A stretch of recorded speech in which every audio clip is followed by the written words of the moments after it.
What if childhood itself has been rewired, and not in a good way? Today's kids are more anxious, more isolated, and less prepared for real life than ever before.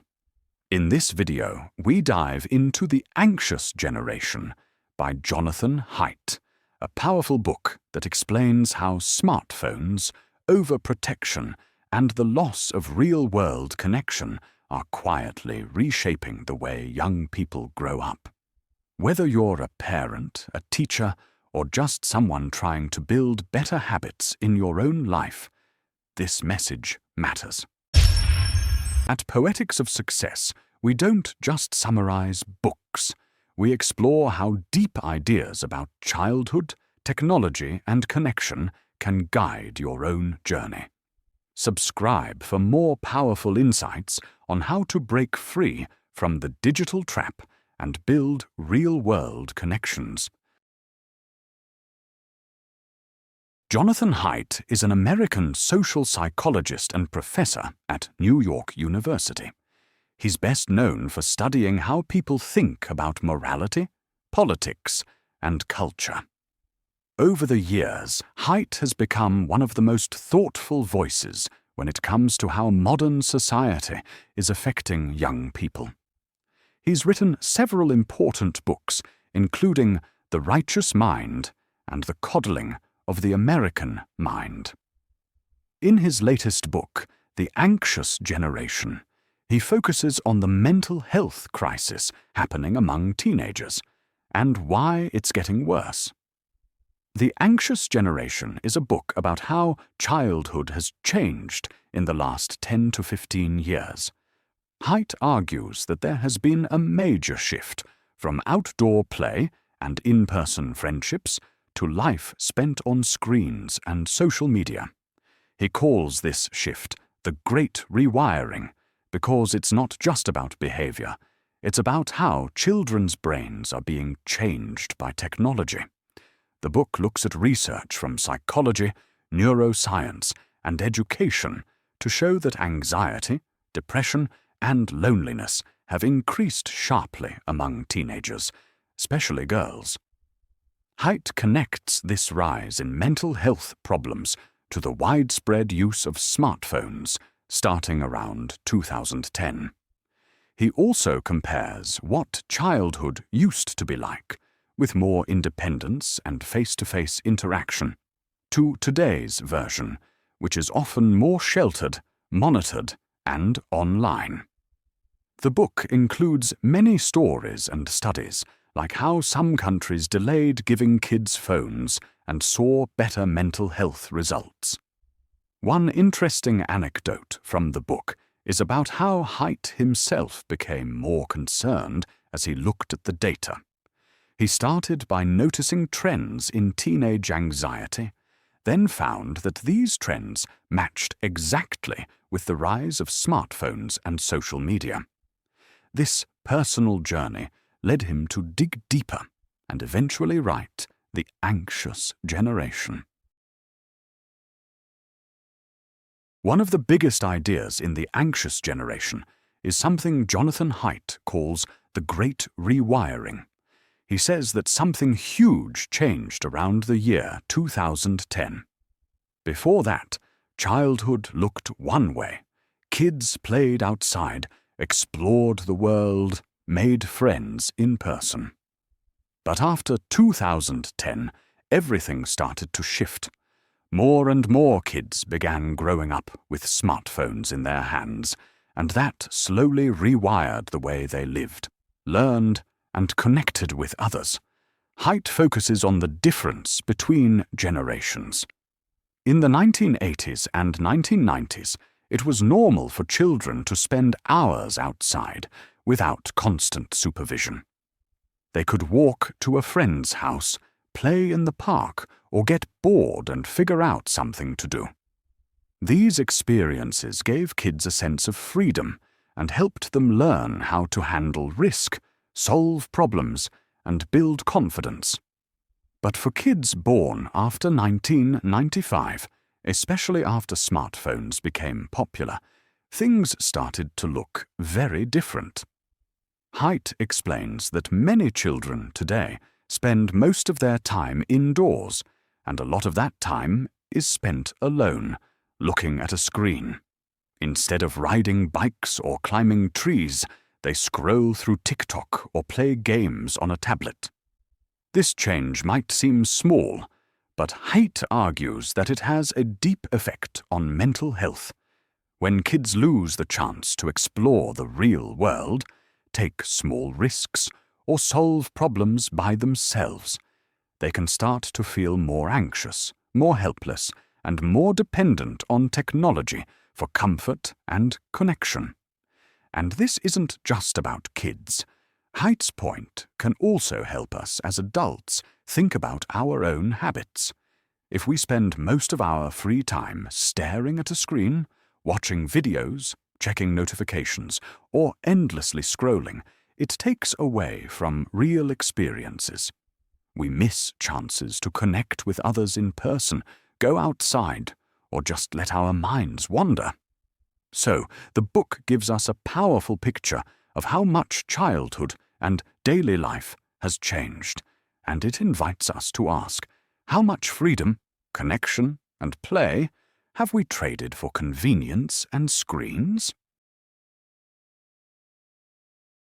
In this part of The Anxious Generation, Jonathan Haidt takes a closer look at how these big cultural changes are affecting kids' mental health.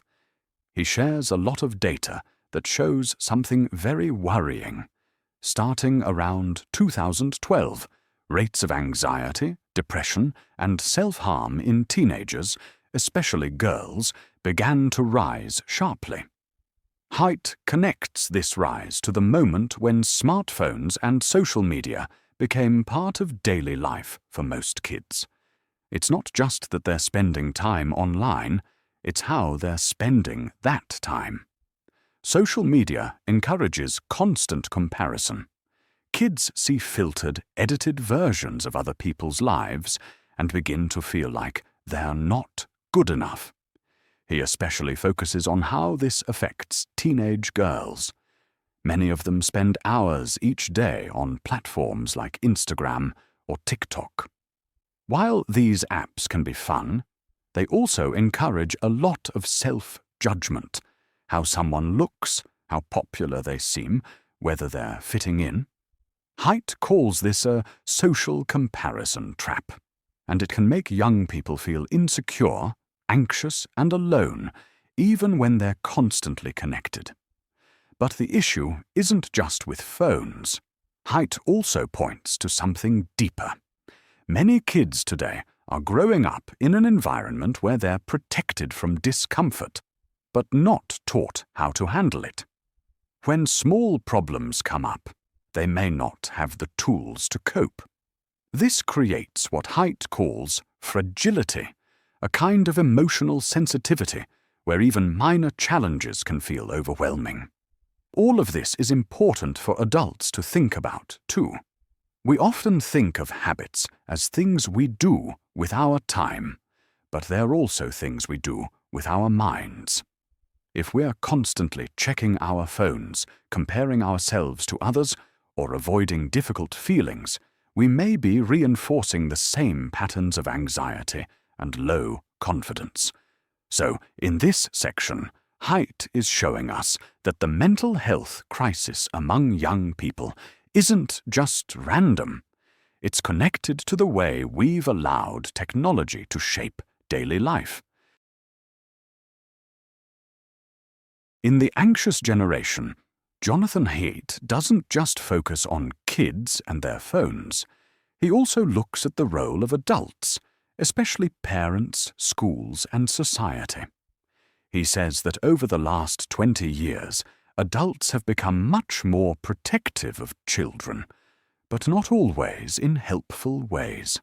Haidt explains how schools and parents have become more focused on safety, supervision, and structure. On the surface, that might seem like a good thing, but the result is that many kids don't get the chance to make decisions on their own, solve problems by themselves, or experience small failures. He gives the example of something called safetyism, the belief that children should always be protected from anything uncomfortable or risky.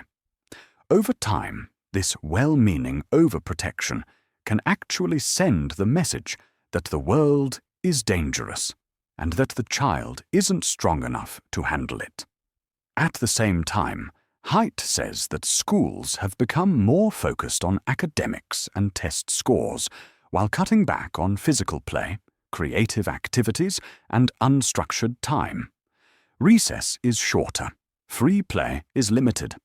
But it's exactly those things, play, freedom, movement, that help kids learn how to regulate their emotions and build social skills.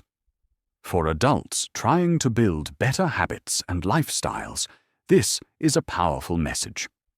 Many of us avoid discomfort, whether it's by sticking to routines, staying in our comfort zones, or scrolling through our phones to escape boredom. But growth comes from challenge, exploration, and learning to trust ourselves. Haidt is encouraging us to rethink how we raise and educate the next generation.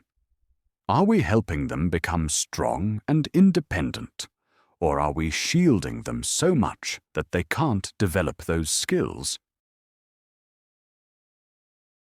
Jonathan Haidt offers a clear message about what needs to change, not just for kids, but for all of us living in a digital-first world. The constant pull of screens and social media has taken us away from something deeply human: real-world connection, face-to-face conversations, shared physical spaces, and being part of a community are all things that help people feel grounded. One example he gives is about how much time teens now spend alone in their rooms, even though they're technically connected to others through apps. But that kind of connection doesn't give the same emotional support as being in the same room, hearing someone's voice, or sharing a laugh in real time. Haidt believes that small intentional changes can help reverse the trend. Things like encouraging phone-free zones at home, spending more time outdoors, or creating regular moments for family connection, even if it's just dinner together, can begin to repair the damage. This also connects to habit formation. If someone wants to feel more focused, more present, or less overwhelmed, it starts with changing how they spend their time. Are they making space for rest, for movement, for real conversation?